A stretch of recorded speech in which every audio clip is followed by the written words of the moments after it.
Hi friends, ഞാനിന്ന് വന്നിരിക്കുന്നത് നമ്മൾ വീട്ടമ്മമാർക്ക് വളരെ ഉപകാരപ്രദമായ നല്ല നല്ല ടിപ്സുകളുമായിട്ടാണ്. അപ്പോൾ നമുക്ക് വീഡിയോയിലോട്ട് കിടക്കാം.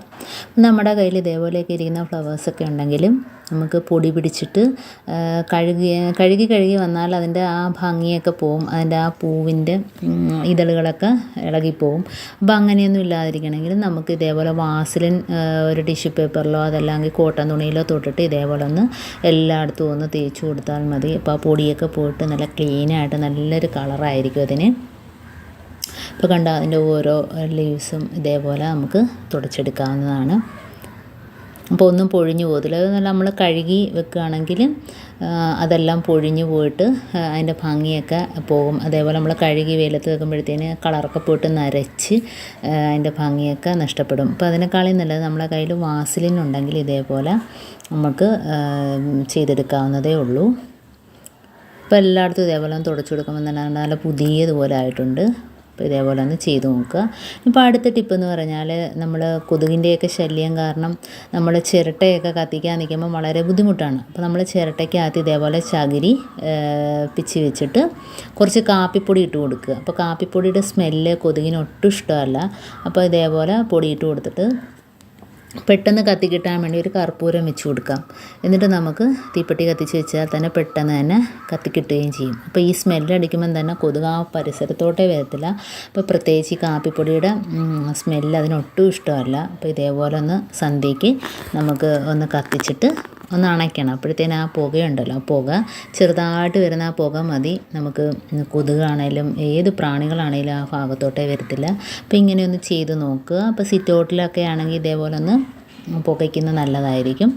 ഇതേപോലെ നമുക്ക് കൊതുക് ശല്യം ഉണ്ടെങ്കിൽ നമുക്ക് ജനലിൻ്റെ ഭാഗത്തും അതേപോലെ സിറ്റൗട്ടിലൊക്കെ വെച്ച് കൊടുത്താൽ പിന്നെ ആ ഭാഗത്തോട്ടേ കൊതുക് വരത്തില്ല, കാപ്പിപ്പൊടിയുടെ സ്മെല്ല് കാരണം. അപ്പോൾ ചിരട്ടയൊക്കെ കത്തിക്കാൻ നിൽക്കുമ്പോൾ വളരെ താമസമാണ്, ബുദ്ധിമുട്ടായിരിക്കും.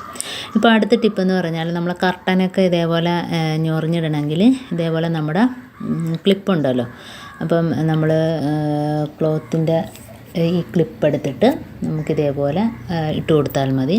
അപ്പോൾ നല്ല ഞൊറിഞ്ഞ് കിടക്കുകയും ചെയ്യും. നല്ല ഭംഗിയായിട്ട് നമുക്ക് എങ്ങനെ വേണേലും അത് ഞൊറിഞ്ഞ് ഈ ക്ലിപ്പ് വെച്ച് കുത്തിയിടുകയും ചെയ്യാം.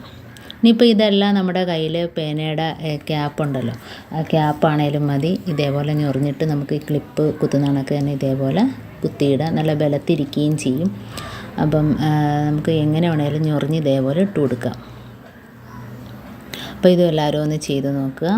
ഇനിയിപ്പോൾ അടുത്ത ടിപ്പെന്ന് പറഞ്ഞാൽ നമ്മൾ 2 കർപ്പൂരം എടുത്തിട്ട് ഇതേപോലെ ഒന്ന് പൊടിച്ചിട്ട് നമുക്ക് എവിടെയൊക്കെയാണ് സ്മെല്ലുള്ള സ്ഥലത്തൊക്കെ നമുക്ക് ഇതിൻ്റെ പൊടി,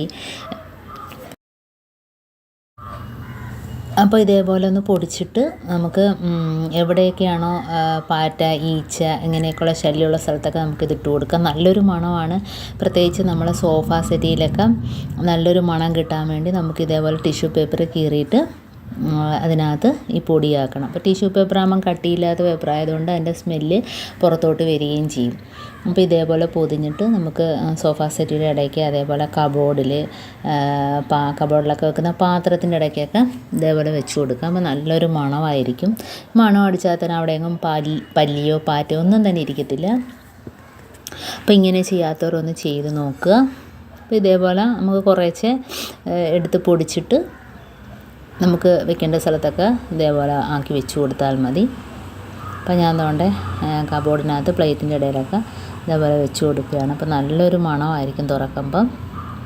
ഇതേപോലെ കബോർഡിനകത്ത് വെച്ച് കൊടുത്താലും മതി. അതേപോലെ സോഫ സെറ്റിയിൽ ഇതേപോലെ അകത്ത് വെച്ച് കൊടുത്താലും മതി. ഇപ്പോൾ നല്ലൊരു മണം അവിടുന്ന് വരികയും ചെയ്യും. ഇപ്പോൾ ഇങ്ങനെ ചെയ്യാത്തവരൊക്കെ ചെയ്ത് നോക്കുക. അതുപോലെ കുട്ടികളൊക്കെ പെൻസിൽ വെച്ച് മതിലൊക്കെ വരച്ചാൽ നമ്മുടെ കയ്യിൽ മായ്ക്കട്ട, ഇതേപോലത്തെ മായ്ക്കട്ടയൊക്കെ ഉണ്ടെങ്കിൽ എറേസർ ഇതേപോലെ വെച്ച് തുടച്ചു കൊടുത്താൽ മതി. അത് പെൻസിലിൻ്റെ വരയൊക്കെ മാഞ്ഞ് കിട്ടും. നല്ല രീതിയിൽ തന്നെ പെൻസിലിൻ്റെ വരയൊക്കെ മാഞ്ഞ് കിട്ടുകയും ചെയ്യും. അപ്പോൾ ഇതേപോലെ ചെയ്യാത്തവരൊന്ന് ചെയ്ത് നോക്കുക. അപ്പോൾ എൻ്റെ ഈ ടിപ്സുകളെല്ലാം നിങ്ങൾക്ക് ഇഷ്ടമാണെന്ന് വിചാരിക്കുന്നു. അപ്പം ഈ സബ്സ്ക്രൈബ് ചെയ്യാതെ കാണുന്ന കൂട്ടുകാരുണ്ടെങ്കിൽ പ്ലീസ് ഒന്ന് സബ്സ്ക്രൈബ് ചെയ്ത് സപ്പോർട്ട് ചെയ്യാനും കൂടി മറക്കരുത്. അതേപോലെ ടിപ്സിൽ ഏതെങ്കിലും ഉപകാരപ്പെട്ടു എന്ന് കാണുകയാണെങ്കിൽ ഒന്ന് ലൈക്ക് ചെയ്യാനും കമൻറ്റ് ചെയ്യാനും സബ്സ്ക്രൈബ് ചെയ്യാനും കൂട്ടത്തിൽ ഷെയർ ചെയ്യാനും മറക്കരുത്. അതേപോലെ ബെല്ലൈക്കൻ എനേബിൾ ചെയ്യാനും മറക്കരുത്. എന്നാൽ മാത്രമേ ഞാനിടുന്ന ഓരോ വീഡിയോസും നിങ്ങളുടെ മുമ്പിൽ നോട്ടിഫിക്കേഷനായി എത്തുകയുള്ളൂ. അപ്പോൾ ഇനിയും നല്ല നല്ല ടിപ്സുകളുമായിട്ട് വീണ്ടും കാണാം. ഇതുവരേക്കും താങ്ക്സ് ഫോർ വാച്ചിങ്.